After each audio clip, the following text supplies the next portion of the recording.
இறையேசுவில் பிரியமான சகோதர சகோதரி, என்று ஆண்டின் பொதுக்காலம் 22வது ஞாயிறு திருவழிபாட்டை நாம் சிறப்பாக கொண்டாடி மகிழ்ந்து கொண்டிருக்கின்றோம்.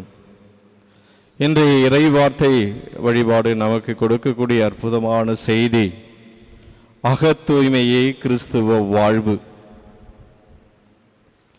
நாம் பெரும்பாலும் புற தூய்மைக்கு அதிகமாக முக்கியத்துவம் கொடுக்கின்றோம். ஆனால் அகத்தூய்மைதான் ஆண்டவன் விரும்புகின்ற வாழ்வு, அதுதான் உண்மையான கிறிஸ்துவ வாழ்வு. பிரியமான சகோதர சகோதரி, ஒரு மாவட்டத்தினுடைய ஆட்சியாளராக இருந்த ஆட்சியாளர் அவர்கள் தன்னுடைய ஒரு நேர்மையான அதிகாரி. எனவே அவர் கையூட்டு, லஞ்சம் இவையெல்லாம் தவிர்த்து ஒரு நேர்மையான அதிகாரியாக அந்த மாவட்டத்தில் ஆட்சியாளராக பணிபுரிந்து வந்திருக்கின்றார். எனவே அவர் காலையிலிருந்து இரவு வரை தன்னுடைய பணிகள் அனைத்தையும் மிக நேர்த்தியாக சரியாக செய்த ஒரு அதிகாரியாக பணிபுரிந்து வந்தார்.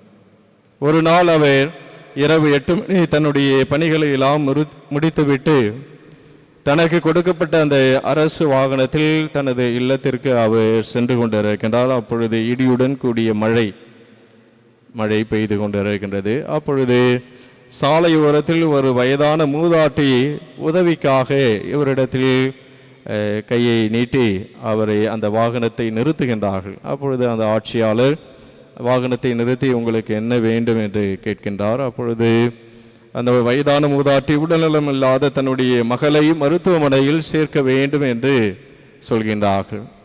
அப்பொழுது அவருக்கு ஒரு பக்கம் அரசு கொடுத்த அந்த வாகனத்தை தனிப்பட்ட தேவைக்காக பயன்படுத்த முடியாது. பயன்படுத்தினால் அரசு ஒழுங்கு நடவடிக்கை அவர்கள் மீது எடுக்கும். எனவே இப்படிப்பட்ட ஒரு இக்கட்டான சூழ்நிலையில் சரி பார்த்து கொள்ளலாம் என்று சொல்லி அவற்றை அவர் அந்த வயதான மூதாட்டி அவருடைய மகளை, உடல் நலம் இல்லாத அவருடைய மகளை அழைத்து கொண்டு மருத்துவமனைக்கு அந்த அரசு தனக்கு கொடுத்த அந்த வாகனத்தில் ஏற்றுக்கொண்டு மருத்துவமனையில் அனுமதிக்கின்றார்.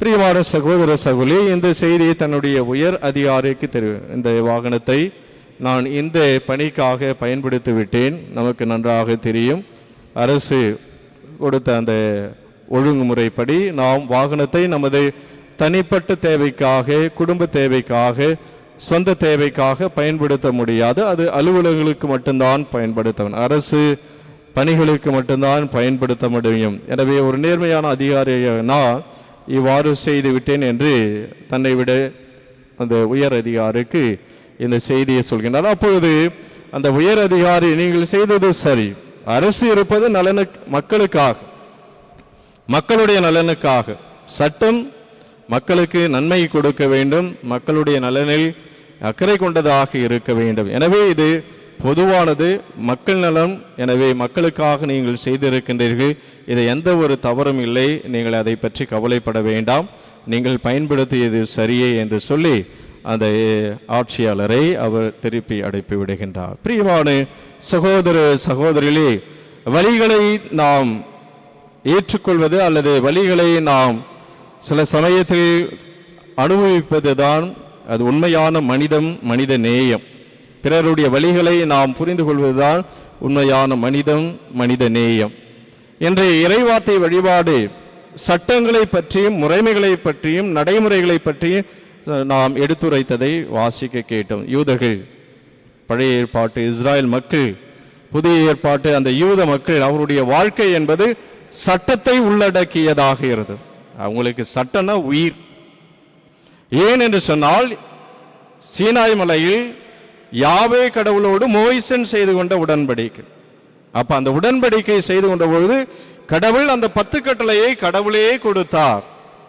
ஒரு மனிதன் சமூக ரீதியாக, சமய ரீதியாக எப்படி வாழ வேண்டும் என்பதை அந்த யாவே கடவுள், விடுதலை கொடுத்த கடவுள், அவர்களை வழிநடத்திய கடவுள், காப்பாற்றிய கடவுள், சீனாய் மலையில் மோசேசனோடு உடன்படிக்கை செய்து கொண்டு நீங்கள் இப்படிதான் வாழ வேண்டும், சமய ரீதியாக இப்படிதான் வாழ வேண்டும், சமூக ரீதியாக இப்படிதான் நீங்கள் வாழ வேண்டும், அதை உள்ளடக்கியதான் அந்த 10 கட்டளை. எனவே கடவுள் கொடுத்தது, மோசேசின் தலைமையில் உடன்படிக்கை செய்து கொண்டு கடவுள் கொடுத்த அந்த கட்டளைகளை அவர்கள் உயிராக வாழ்வாக கருதினார்கள். அதனால்தான் அவர்கள் அதை மிக நுணுக்கமாக சட்டங்களை கடைபிடித்தார்கள். பிரியமான சகோதரர், அதனால்தான் பழைய ஏற்பாட்டு இணை சட்டம் ஒரு புத்தகமே இருக்கின்றது.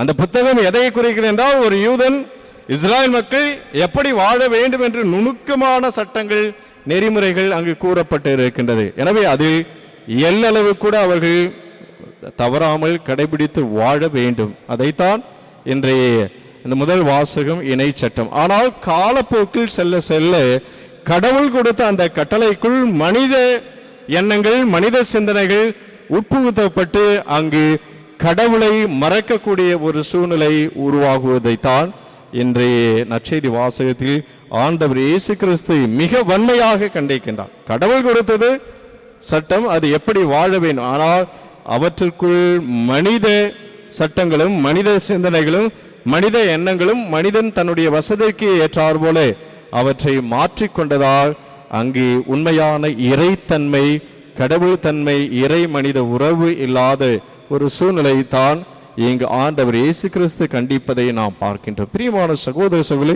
எனவே யூதர்கள் அவரிடமிருந்து நாம் நல்ல விஷயங்களை எல்லாம் கற்றுக்கொள்ளலாம். அவங்க ஸ்க்ரூப்லெஸ் தான், ரொம்ப ஸ்க்ரூப்லெஸ்ஸாக இருப்பாங்க. சட்டங்களை கடைபிடிப்பதில் மிக நுணுக்கமாக ரொம்ப ஸ்க்ரூப்லெஸ்ஸாக இருப்பாங்க ஜூஸ். அதனால தான் அவர்கள் இந்த உலகத்தில் பார்த்தோம் என்று சொன்னால் உயர்ந்திருப்பார்கள், உயர்ந்த நிலையில் இருப்பார்கள். ஜூஸ் தான் எப்பவுமே richest people in the world. அவங்க தான் உலகத்திலே உயர்ந்த ரிச்சஸ்ட் பீப்புள். அவங்களுக்கு ஈக்குவலாக நம்ம உலகத்தில் யாருமே பார்க்க முடியாது. அவரிடத்தில் எப்பொழுதும் செல்வம் இருக்கும்.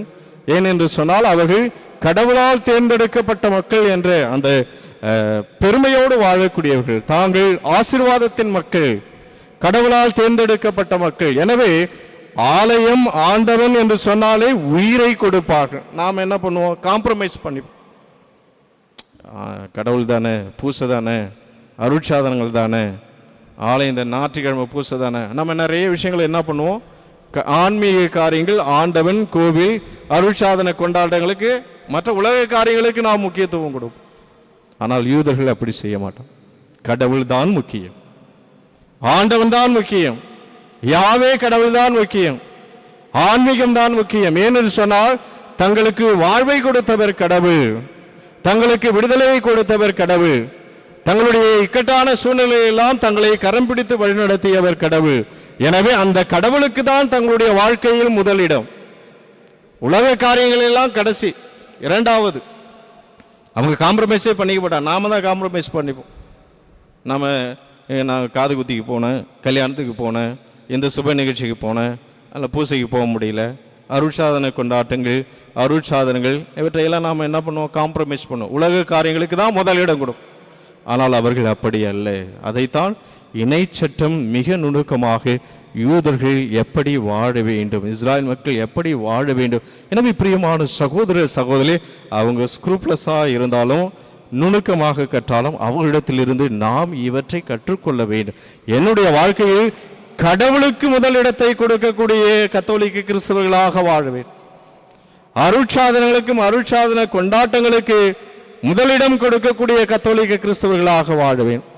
உலக காரியங்களுக்கு நாம் முதலிடம் கொடுத்து முக்கியத்துவம் கொடுத்து இவற்றை கடைசியில் அல்லது கடைநிலைக்கு தள்ளக்கூடிய கிறிஸ்தவர்களாக வாழக்கூடாது என்பதை நாம் இன்றைய நாளில் இந்த யூத மக்களிடமிருந்து, இஸ்ராயல் மக்களிடமிருந்து அந்த அவர்கள் நுணுக்கமாக அவற்றை கடைபிடித்தாலும் அவர்கள் ஆண்டவனுக்கு முக்கியத்துவம் கொடுத்த மக்களாக இருந்தார்கள். பிரியமான சகோதர சகோதரி, இன்றைய நற்செய்தி வாசகத்தில் ஆண்டவர் இயேசு கிறிஸ்து தூய்மையை பற்றி கூறுகின்றார். அவர்கள் வெளியில் செல்கின்ற பொழுதும் வருகின்ற பொழுதும் உடல் தூய்மை நாமளும் முக்கியத்துவம் கொடுக்குறோம். எவ்வளோ இன்னைக்கு பார்த்தீங்கன்னா பியூட்டி பார்லர், எவ்வளோ காஸ்டியூம்ஸ், நிறைய காஸ்டியூம்ஸ்லாம் இருக்குது, எல்லாம் யூஸ் பண்ணுறோம். நல்லா ட்ரெஸ் பண்ணணும், நல்லா உடுத்தணும், டெக்கரேட் பண்ணணும், நிறைய க்ரீம்லாம் இருக்குது போடணும், எல்லாம் பயன்படும். உடல் தூய்மைக்கு அவ்வளோ முக்கியத்துவம் கண்டிப்பாக இருக்கும். பர்சனாலிட்டி அது முக்கியமானது. நம் குழந்தைகளுக்கெல்லாம் பள்ளியில் அந்த பர்சனாலிட்டி டெவலப்மெண்ட், ஆளுமை என்பது மிக மிக முக்கியமான ஒன்று.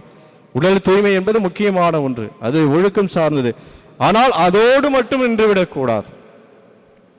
அவர்கள் அந்த தூய்மைக்கு முக்கியத்துவம் கொடுத்தார்கள். வெளிப்புற தூய்மை, நன்றாக ட்ரெஸ் போடணும், உடுத்தணும், நல்லா அப்பியரன்ஸாக இருக்கணும், நல்லா இருக்கணும். ஆனால் அவருடைய உள்ளம் அகம் அங்கு பாவம், பலவீனம், தவறுகள், அநீதிகள், அங்கு கடவுளுக்கு இடமில்லாத ஒரு சூழ்நிலையில் வாழ்வதை ஆண்டவர் இயேசு கிறிஸ்து கண்டிக்கின்றார். எனவே பிரியமான சகோதர சகோதரி, அப்படி வாழக்கூடிய வாழ்வு உண்மையான கிறிஸ்துவ வாழ்வு அல்ல என்பதை ஆண்டவர் இயேசு கிறிஸ்து மிக தெளிவாக சுட்டி காட்டினார்.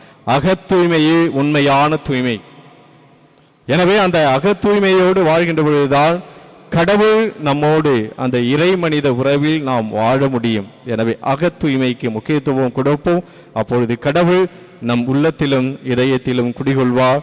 அந்த இறை மனித உறவு ஒவ்வொரு நாளும் வளர்த்தெடுக்கப்படும். ஆம்.